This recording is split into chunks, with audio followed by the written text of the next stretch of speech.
Assalamualaikum, selamat pagi. Bagaimana kabar Ananda pagi ini? Semoga selalu sehat dan bahagia ya. Jangan lupa selalu mengonsumsi makanan bergizi dan bervitamin. Dan tetap menjaga protokol kesehatan dimanapun Ananda berada. Baiklah anak-anakku semuanya, materi kita pagi ini yaitu dengan kompetensi dasar menelaah informasi dalam teks ceramah. Selamat mengikuti. Kompetensi dasar mengelola informasi dalam ceramah. Indikator 1. Menganalisis informasi aktual dalam teks. 2. Menelaah bagian penting dalam teks ceramah. 3. Menganalisis isi dan struktur teks ceramah. 4. Mengidentifikasi kaidah kebahasaan teks ceramah. 5. Mengkonstruksi teks ceramah. 6. Menyunting teks ceramah. Tujuan pembelajaran 1. Memahami isi pokok informasi aktual dalam ceramah. 2. Menelaah bagian-bagian penting dalam teks ceramah. 3. Menganalisis struktur dalam teks ceramah. 4. Menganalisis kaidah kebahasaan dalam ceramah. 5. Menyusun teks ceramah sesuai kerangka. 6. Menyunting teks ceramah yang disusun. Definisi teks ceramah. Teks ceramah adalah sebuah tulisan yang berisi beberapa paragraf yang mengandung suatu informasi, pengetahuan, ajakan, nasihat, ataupun sebuah petunjuk yang pembicaraannya disampaikan secara lisan di depan umum. Di sekolah, mungkin saja hampir setiap hari kita mendapatkannya, baik dari guru, kepala sekolah, pembina OSIS, dan pihak-pihak lainnya.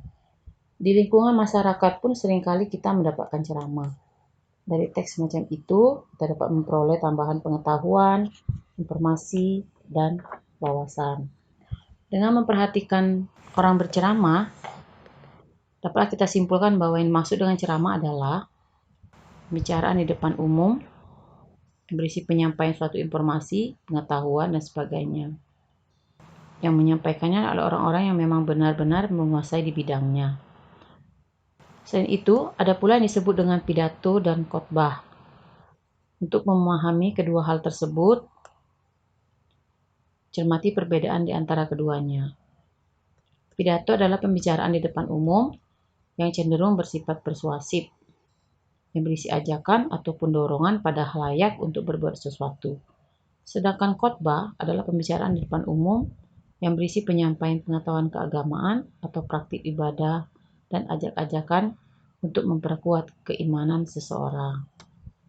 Jadi ada 3 istilah berbicara di depan umum.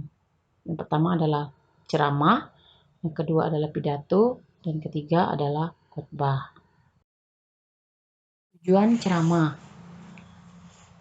Ada 5 tujuan ceramah. Yang pertama adalah informatif.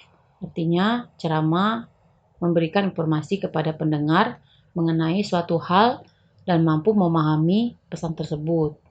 2. Persuasif. Artinya ceramah mampu mengajak pendengar agar mengikuti apa yang disampaikan atau dianjurkan. Yang ketiga adalah argumentatif, yaitu penceramah menyampaikan sebuah topik dengan contoh dan argumen yang bisa dipahami. 4. Rekreatif, itu penceramah untuk menghibur atau membuat pendengar merasa puas dan gembira. 5. Tujuan ceramah naratif, yaitu penceramah untuk bercerita tentang suatu hal kepada pendengar. Langkah-langkah memahami isi pokok dalam ceramah. 1. Mendengarkan ceramah secara cermat. 2. Mencatat nama acara dan nama pembicara yang memberikan ceramah. 3. Mencatat hal-hal pokok atau penting isi ceramah yang didengar. 4. Menemukan pokok-pokok ceramah pada setiap paragraf. 5. Menuliskan pokok-pokok isi ceramah dalam kalimat-kalimat pendek. Langkah-langkah menelaah bagian-bagian penting dalam ceramah. Yang pertama adalah mengenali 3 bagian pokok ceramah, yaitu adanya pembukaan, isi, dan penutup. Selanjutnya menyimak setiap unsur ceramah yang didengar atau dibaca. Kemudian menelaah, lalu menuliskan isi ceramah yang didengar atau dibaca. Terakhir, menyimpulkan atau membuat ringkasan dari isi ceramah yang didengar atau yang dibaca. Ciri-ciri teks ceramah. 1. Memiliki struktur yang lengkap.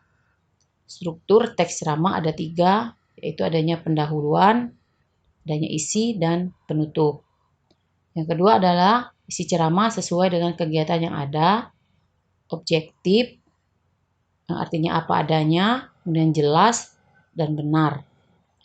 3. Isi ceramah tidak menimbulkan pertentangan di masyarakat atau adanya unsur sara, yaitu adanya unsur perbedaan suku, agama, dan ras. 4. Bahasa yang digunakan penceramah mudah dipahami, santun, dan rendah hati. Jenis ceramah yang diketahui ada 2, yaitu ceramah umum dan ceramah khusus. Ceramah umum adalah sebuah ceramah yang berisi pesan yang bertujuan untuk memberikan informasi yang ditujukan kepada masyarakat luas atau umum.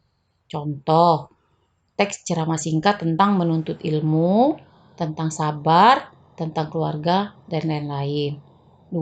Ceramah khusus, itu memiliki sebuah tujuan untuk memberikan sebuah nasihat atau petunjuk-petunjuk kepada halayak atau pendengar tertentu yang bersifat khusus, baik itu dari segi materi maupun dari faktor lainnya. Contoh, teks ceramah singkat tentang Idul Fitri, Idul Adha, Malam Lailatul Qadar, atau tentang Ramadan, dan lain-lain. Metode ceramah. Metode ceramah secara umum ada 4, yaitu 1. Metode impromptu adalah ceramah tanpa persiapan sebelumnya. Ceramah yang serta-merta atau spontan. 2. Metode menghafal, yaitu ceramah yang sebelumnya sudah disiapkan atau dihafal teksnya. 3. Metode membaca naskah, yaitu dengan membaca teks lengkap yang sebelumnya juga sudah dipersiapkan. 4.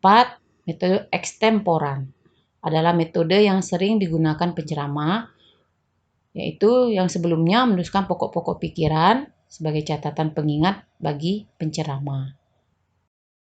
Struktur teks ceramah. Seperti yang kita pelajari terdahulu, struktur teks ceramah itu terbagi 3. Yang pertama adalah pendahuluan. Dalam struktur pendahuluan itu terdapat pembuka dan pengantar. Di pembuka itu terdapat salam pembuka, ucapan syukur, dan ucapan penghormatan. Lalu pengantar. Pengantar berisi paragraf yang mengarah pada topik. B, yaitu isi ceramah. Isi itu berupa inti dan gagasan. Inti berisi paparan penceramah, pandangan, atau ilustrasi materi dari penceramah. Lalu berisi gagasan. Gagasan itu merupakan ide besar yang ingin disampaikan penceramah. Yang C atau terakhir yaitu penutup. Penutup biasanya berisi simpulan, ucapan permintaan maaf, dan salam penutup. Struktur kebahasaan teks ceramah. 1. Menggunakan kalimat simpleks atau kalimat tunggal dan kalimat kompleks atau majemuk bertingkat. Kalimat simpleks adalah kalimat yang terdiri dari satu pola atau satu klausa. Satu klausa memiliki unsur subjek dan predikat saja. Sedangkan kalimat kompleks adalah kalimat yang terdiri dari 2 klausa atau lebih, yang unsurnya terdapat unsur SPOK, subjek, predikat, objek, dan keterangan. Contoh kalimat simpleks. Ayo bangkit. Mari makan.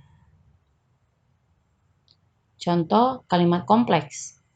Walaupun keadaan Indonesia saat ini sedang diuji, hendaknya kita masih tetap bersyukur. 2. Menggunakan kata kerja mental. Kata kerja mental artinya kata yang merupakan ekspresi dari sikap atau respon seseorang terhadap suatu tindakan atau pengalaman. Contoh kata kerja mental itu memprihatinkan, menyayat hati, dan lain-lain. 3. Kalimatnya bersifat persuasif dan imperatif, yaitu bersifat ajakan. Contoh, marilah bersama-sama kita bersatu. Marilah tetap menjaga protokol kesehatan. Langkah-langkah atau kerangka menyusun teks ceramah. 1. Langkah pertama adalah menentukan tema atau pokok pikiran atau dasar ceramah kita.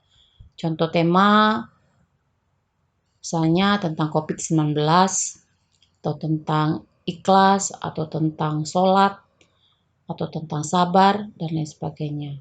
2. Menuliskan bagian pendahuluan, yaitu ditulislah salam pembukanya, salam hormat, kemudian ucapan terima kasih, ucapan syukur, serta tujuan akhir dari ceramah.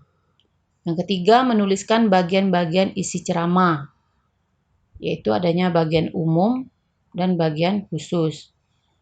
Menuliskan pembahasan umum, itu disebut tema. Menuliskan pembahasan inti atau khusus yang berhubungan dengan tema. Itu termasuklah di dalamnya adalah maksud dan tujuan dari ceramah itu sendiri. Yang keempat adalah menuliskan bagian penutup. Menuliskan simpulan dari isi ceramah, menuliskan permintaan maaf, dan menuliskan salam penutup. Tahap-tahap menyunting teks ceramah. Kegiatan menyunting adalah kegiatan memperbaiki tulisan atau bahasa di dalam teks ceramah yang dibuat. Ada 2 tahap penyuntingan, yaitu 1. Penyuntingan di bidang kelengkapan isi, berupa gagasan umum, gagasan khusus, dan kesesuaian tema. 2. Penyuntingan kebahasaan.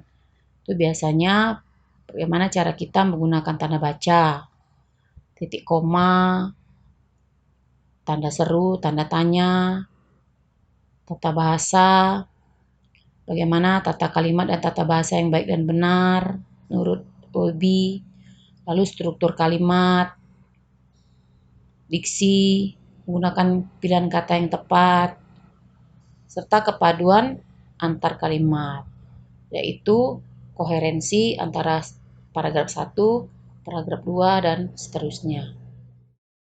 Demikianlah pembelajaran kita pada pagi ini. Sekian, terima kasih.